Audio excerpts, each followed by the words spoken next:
Pejuang dari Brigade Ketiga NMDPR luncurkan rudal ke arah benteng pasukan Ukraina. Rekamannya ramai beredar di media sosial Telegram pada Selasa 4 Oktober 2022. Pada awal rekaman memperlihatkan situasi benteng pertahanan Ukraina. Tampak beberapa tentara Ukraina sedang melakukan masing-masing aktivitasnya. Namun, selang berapa lama diketahui 3 rudal dari ATGM Rusia bombardir benteng pertahanan angkatan bersenjata Ukraina di Donbas, hingga meledak dan menimbulkan kepulan asap tebal. Rusia mengklaim tentara Ukraina yang berada di dalam kolom pertahanan itu tewas. Sejauh ini selama invasi berlangsung, Rusia secara total merilis 310 pesawat Ukraina, 155 helikopter dan 2.137 kendaraan udara tak berawak, serta sistem rudal anti pesawat dieliminir sejak awal operasi khusus.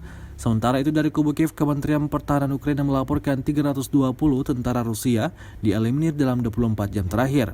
Total 60.430 prajurit Federasi Rusia meninggal sejak awal konflik hingga hari ke-222.